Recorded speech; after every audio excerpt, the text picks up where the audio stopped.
Good afternoon, everybody. Today we're going to be studying about the body armor of God, preparing for war. And remember that I've done some lessons like One Nation Under God and His Girdle. Are we holding that girdle up for Him? We've also done lessons on A Storm is Coming, The Watchmen. We're watching for all that stuff. Peace and safety, then sudden destruction. We've also done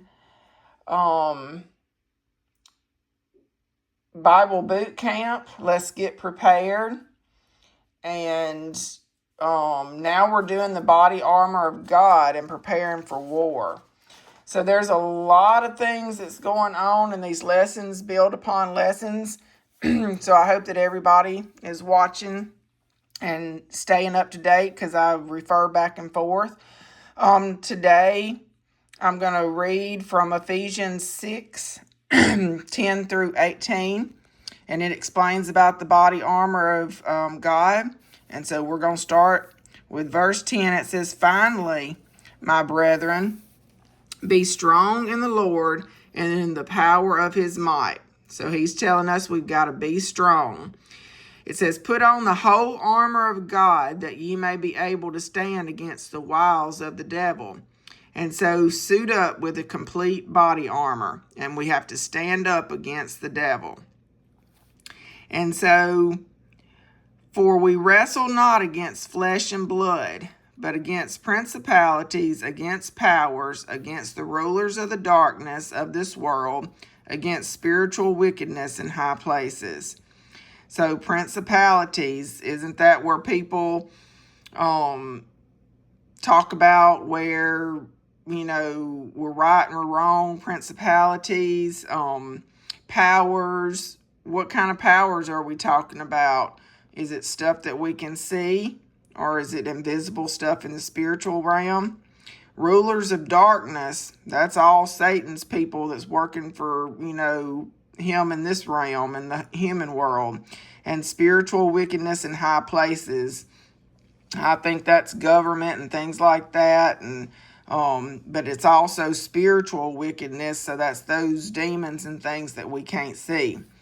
So y'all, think about that yourself and what we're facing. Verse 13 says, "Wherefore take unto you the whole armor of God, that ye may be able to withstand in the evil day, and having done all, to stand." So we have to have this body armor to withstand evil. And again, we have to remain standing. I think that is so important. We have to stand against the devil and remain standing. Verse 14 says, "Stand therefore, having your loins girt." We had a lesson on that, remember, about with truth, and having on the breastplate of righteousness. So the breastplates of righteousness protects the spiritual heart from attacks of the enemy.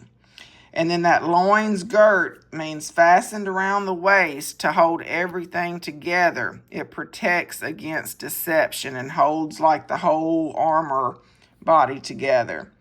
Verse 15 says, "And your feet shod," which is should, "with the preparation of the gospel of peace." So the gospel of peace uses prepare and stability. We are on that foundation, and then we share His words. 16 is, "Above all, taking the shield of faith, wherewith ye shall be able to quench all the fiery darts of the wicked." So the shield of faith protects you from the fiery darts. It also deflects doubts and temptation from spiritual attacks. 17 says, "And take the helmet of salvation and the sword of the Spirit, which is the word of God." So the helmet of salvation protects the mind and the thoughts, and the sword of the Spirit, you use it as an offense. The weapon is the word of God, which is the Bible, and it's the only offense listed in all of the armor. The other all protects, but we use the sword of the Spirit, which is God's words, the Bible, to defend ourselves. That's the offense. And 18 says, "Praying always with all prayer and supplication in the Spirit, and watching thereunto with all perseverance and supplication for all saints. So prayer is vital for perseverance. So when you put on all this armor and you're battling, whatever you're battling, you got to pray to persevere. And prayer, he answers prayers. So, looking at this, you have a belt for the abdomen, the lower abdomen, and it fastens all this together. The breastplate is over the chest. It protects your heart, and you forgive people, and that's where your morals are. The shoes are on your feet, and you resolve conflicts. You go share His word. You do all that. Shield is any spiritual attack. You're blocking those spiritual attacks with those shields. You don't want those darts coming down on you. And it also, you defend doubts in your mind. Helmet protects your head and your mind. You got to guard those thoughts, y'all.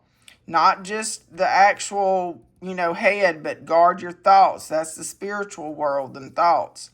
The sword is your defense, and that's our tongue. We learn to memorize and speak the truth in scriptures with that sword. And then prayer is perseverance, and you've got to pray for help. So think about what the battlefield really is. As humans, we think about a huge open field or a flat land where a battle war takes place. What does it look like in the spiritual realm? Maybe an invisible force that influences our human thoughts, actions, and lifestyle?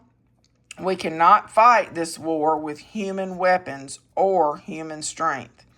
You have to learn to decipher these spiritual attacks using the spiritual body armor that we discussed up here, and stay prayed up, as Honey always says, and be prepared, not scared, as Mama Sarah always says. And these two ladies mean a lot to me, and I listen to their words because they are wise and have that wisdom. And so we are at spiritual war now. Please learn to use the armor to protect yourself. I have a feeling that things are about to get more intense, so stand strong and stand up until the end. Our reward is waiting on us. It's coming, y'all. I'm going to upload this. I found this on Google. Make sure you do your own research, as I tell y'all in every video. But the armor of God is that sword of spirit, defense weapon, God's words. You have the helmet of salvation, again, the head and the mind. You got the breastplate of righteousness, which protects your chest and your heart and those emotions. You got the shield of faith, and it helps you with doubt and temptation. Just imagine him taking this sword and just swinging it over his head, in front of him. He can put it behind him. Just imagine those arrows coming at you. And you got to put that shield up, okay? The belt of truth, this right here is deception. And it's holding the suit up and together. And the shoes, y'all, the stability and the preparation. And so just prepare yourself like you're going to war, but not actually in the human sense. It's in the spiritual sense. Because, y'all, I'm telling you, I just feel that spiritual warfare is going to come from people that we even least expect it to come from. It could be family. It could be close friends. And these people are going to try to attack the ones that are trying to get the word out. And so just make sure that you put that armor on and protect yourself, because he's saying, if you keep reading on, and for me that utterance may be given unto me, that I may open my mouth boldly to make known the mystery of the gospel.